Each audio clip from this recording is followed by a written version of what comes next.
Hello दोस्तों, welcome to the movie diaries. आज की फ़िल्म है द काम बियॉन्ड। दोस्तों, आज की फ़िल्म एक पोस्ट अपोकलिप्टिक फ़िल्म है।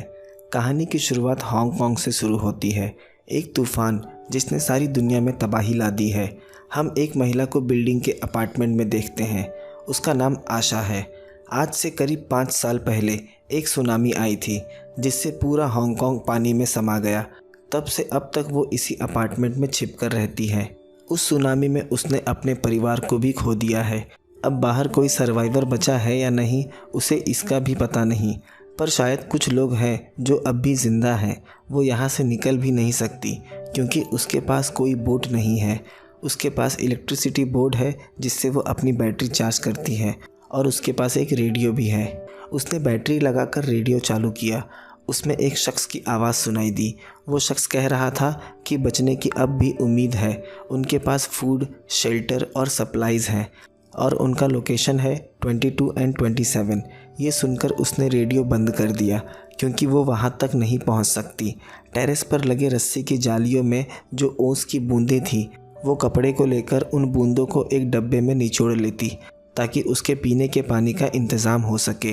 इसी तरह से उसने अपने लिए थोड़ा पानी स्टोर कर लिया था। उसके पास एक दूरबीन भी है जिसकी मदद से वो आसपास के इलाकों में नज़र रखती।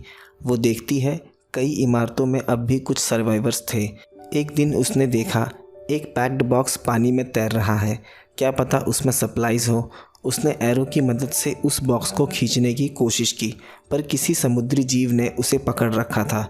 शायद से वो शार्क थी, पर किसी तरह उसने उस बॉक्स को खींच लिया। उस बॉक्स में उसके इस्तेमाल लायक कोई सामान नहीं था, सिर्फ उसमें एक विस्की की बोतल थी। कुछ नहीं से तो ये विस्की की बोतल ही सही। सीढ़ियों पर चढ़ते वक्त उसने एक अपार्टमेंट की तरफ देखा। शायद कोई पुरानी यादें हैं जो शायद उससे जुड़ी थीं। हम देखते हैं बॉक्स को खींचने में उसके हाथों में चोट आ गई थी। किसी तरह उसने अपने चोट को साफ कर एक कपड़े से बांध लिया। आशा के पास सर्वाइविंग स्किल है, वरना वो बाकियों की तरह कब का मर गई होती। थोड़े बहुत खाने का सामान स्टोर कर रखा है, पर वो कुछ दिनों के ही थे। अब उसने अपनी इस ज़िंदगी से समझौता कर लिया था, पर उम्मीद अभी भी है किसी न किसी दिन वो यहाँ से ज़रूर निकलेगी। दूसरे दिन वो बाहर दूरबीन से नज़र रख रही थी।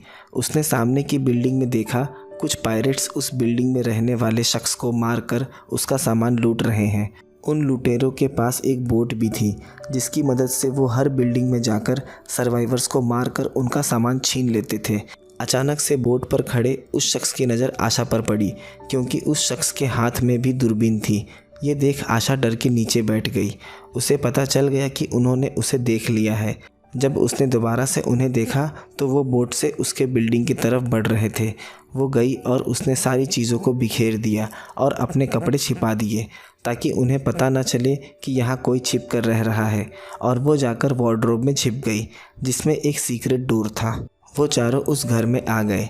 उसमें से एक शख्स को पूरा यकीन है कि उसने किसी को इस घर में देखा। उसे अपनी आंखों पर पूरा भरोसा है। वो घर की तलाशी लेने लगे और सभी सामान को यहाँ वहाँ फेंकने लगे। यहाँ भीतर आशा डर रही थी। अगर उन्होंने उसे ढूंढ लिया तो वो उसे मार देंगे। उनके कैप्टन ने कहा, यहाँ बस समय की बर्बादी हुई, यहाँ कोई नहीं है। उन चारों के ग्रुप में एक लड़का भी है जिसकी उम्र लगभग 15 साल होगी। आशा रोने लगी क्योंकि वो काफ़ी डर गई थी। उसे अपने पुराने दिन याद आने लगे जहाँ वो अपनी छोटी बहन के साथ है। उनके वहाँ से जाने के कुछ देर बाद वो बाहर आई। शायद वो फिर यहाँ आ सकते हैं, इसलिए अब उसे काफ़ी सतर्क रहना होगा। सुबह एक ख़राब सपने की वजह से उसकी नींद खुल गई। इतने दिनों अकेले किसी से बिना बात किए रहना एक चुनौती बन गई थी। ऐसे वक्त में कोई भी अपना मानसिक संतुलन खो सकता है, पर आशा ने खुद को संभाल रखा था। शायद वो पुरानी यादें हैं जो उसे अब तक ज़िंदा रखे हुए हैं। टेरेस पर उसने अपने लिए कॉफ़ी बनाई। वो काफ़ी सोच में है, शायद आने वाले कल को लेकर। जब भी समय मिलता वो बाहर पानी में नज़र रखती। शायद कोई बॉक्स बाहर बहकर आ गया हो जिसमें उसकी ज़रूरत का सामान मिल जाए। वो बाहर देख रही थी, तभी उसे एक बॉक्स दिखाई दिया। वो उस बॉक्स को खींच कर ले आई। उसने खोलकर देखा, उसमें एक हनी की बोतल थी जिसे देख वो काफ़ी खुश हुई। उसने टेस्ट करके देखा, वो फ्रेश था। उसमें कुछ फ्रूट्स भी थे जो सड़ चुके थे। उसके चेहरे पर एक खुशी हम साफ देख पाते हैं। तभी उसकी नज़र बाहर एक बॉक्स पर पड़ी जिसके सहारे एक छोटी लड़की तैर रही है। वो लड़की बेहोश थी, पर आशा को लगा वो लड़की शायद मर चुकी है, इसलिए उसने उसे निकाला नहीं। रात वो कुछ काम कर रही थी। तभी हम कमरे में उसी लड़की को उसके पीछे देखते हैं, पर आशा को इस बात का पता नहीं। आशा के देखने से पहले वो छिप गई, पर उसे पता चल गया ये वही छोटी लड़की है। वो जब उसे पकड़ने गई तो वो लड़की उसके पेट में जोर का मारकर वहाँ से भाग गई। यहाँ हमें पता चलता है आशा की एक बहन थी जो इस सुनामी में मारी गई। आशा ने जाकर अपने बेड के नीचे देखा, वहाँ के सारे खाने वाले सामान गायब थे। वो दूसरे कमरे में गई, वो लड़की सो रही थी और उसने सारा सामान यहाँ वहाँ बिखेर दिया था। कहीं न कहीं उस लड़की को देख आशा को अपनी बहन की याद आ रही थी। अब उसकी बेरंग ज़िंदगी में धीरे धीरे रंग भरने लगे। सुबह उस लड़की ने एक एनवलप खोला, उसमें आशा और उसकी बहन की तस्वीर थी। आशा ये देख काफ़ी घबरा गई। उसने उस तस्वीरों को छीन कर छिपा दिया और रोने लगी। शायद से वो बीते हुए कल का सामना नहीं कर पा रही है। वो दोनों टेरेस पर थे। आशा उसकी हरकतों को देख काफ़ी मुस्कुरा रही थी। शायद काफ़ी दिनों बाद वो इतना हंसी है। रात उस लड़की ने अपना नाम बताया, उसका नाम ही है। ही ने बताया वो अपने परिवार को काफ़ी मिस कर रही है जो सुनामी में बिछड़ गए। आशा ने बताया किसी दिन वो एक बोट तैयार करेगी और दोनों यहाँ से निकल जाएंगे। उसके बाद शायद वो ही के परिवार को ढूंढ पाए और उस बोट से वो इतनी दूर चले जाएंगे कि फिर दोबारा लौटकर नहीं आएगी। सुबह दोनों टेरेस पर थे। तभी ही ने दरवाजे का टेप निकाल दिया, क्योंकि वो दरवाज़ा छोड़ने पर ऑटोमेटिक लॉक हो जाता था और वो दरवाज़ा बंद हो गया। ये देख आशा काफ़ी परेशान हो गई। उसे लगा अब वो यहीं भूख प्यास से मर जाएंगे। तभी ही ने एक तार की मदद से उसका लॉक खोल दिया और दरवाज़ा खुल गया। ये देख आशा काफ़ी खुश हुई। ही उसकी सोच से ज़्यादा होशियार है। आशा ने उसे समझाया कि वो दोबारा से यहाँ की किसी भी चीज़ को हाथ नहीं लगाएगी और बिल्कुल भी शोर नहीं करेगी, वरना पायरेट्स को उनकी जानकारी मिल जाएगी। उसी दिन आशा को बाहर कुछ हलचल महसूस हुई। उसने देखा बाहर थोड़ी दूर पायरेट्स की बोट है। उसने ही को जल्दी से अलर्ट कर दिया, पर वो पायरेट्स वहाँ से चले गए। यहाँ हम देखते हैं आशा उसे नहला रही है। ही ने सवाल किया अगर वो पायरेट्स इस घर में आ गए तो वो क्या करेगी। आशा ने बताया उनके पास एक छुपने की जगह है। ही ने कहा कि मैं कुछ दिन में यहाँ से निकल जाऊँगी। उसने आशा को भी साथ आने के लिए कहा, पर उसने मना कर दिया कि ये घर मेरा है और मैं इसे छोड़कर कहाँ जाऊँगी। वैसे भी बाहर सब कुछ ख़त्म हो चुका है, बाहर कुछ भी नहीं बचा। यहाँ आशा ने देखा उसके गले में नेकलेस नहीं था। उसे पता है ही ने उसे लिया था। उससे पूछने पर ही नाराज़ होकर चली गई। वो नेकलेस आशा की बहन का था जो वो खुद से कभी अलग नहीं करती। इस बात के लिए आशा ने उससे माफ़ी भी मांगी, पर ही का बचपना, वो अभी भी उस बात के लिए नाराज़ बैठी है। यहाँ ही ने अपना सामान लेकर दूसरे कमरे में शिफ्ट कर लिया, जो कि आशा का ही सामान था। दूसरे दिन आशा ने टेरेस पर देखा सारी पानी की बोतल खाली है। वो ये देख काफ़ी घबरा गई। उसने नीचे जाकर देखा ही पीने के पानी से कपड़े धो रही है, जो कि आशा ने बड़ी मेहनत से इकट्ठा किए थे। आशा को पुराने विजन्स आने लगे। यहाँ हमें पता चलता है कि आशा की जो छोटी बहन है वो उसकी सौतेली बहन थी। घर में सबसे पहले हर चीज़ उसे लाकर दी जाती। क्योंकि वो छोटी थी इसलिए आशा को उससे काफ़ी नफ़रत थी। यहाँ तक कि आशा कभी भी किसी से सीधे मुँह बात नहीं करती। वो एक घमंडी और बददिमाग लड़की थी। हम देखते हैं आशा बेहोश हो गई थी। ही उसके पास ही बैठी है।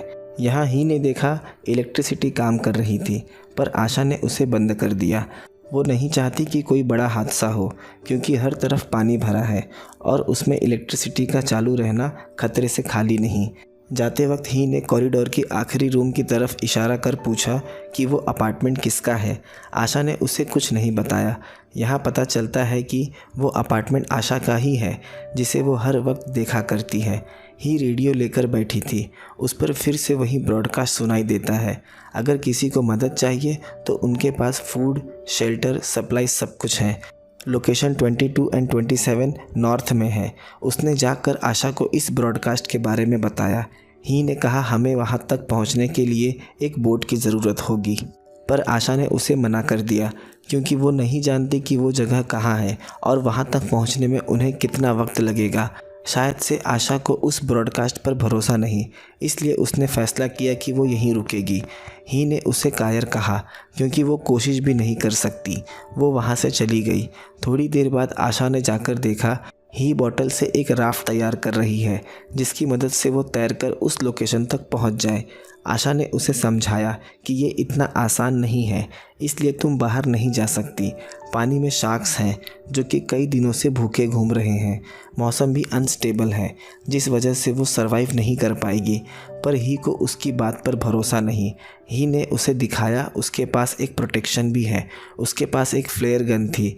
उसे देख आशा काफ़ी डर गई क्योंकि अगर इसे शूट कर दिया तो पायरेट्स उन्हें ढूंढते हुए यहाँ आ जाएंगे। आशा ने उससे माफ़ी मांगी कि उसने उस पर कुछ ज़्यादा ही सख्ती कर दी। स्टोरी पास्ट में चली गई। आशा घर छोड़ के जा रही है।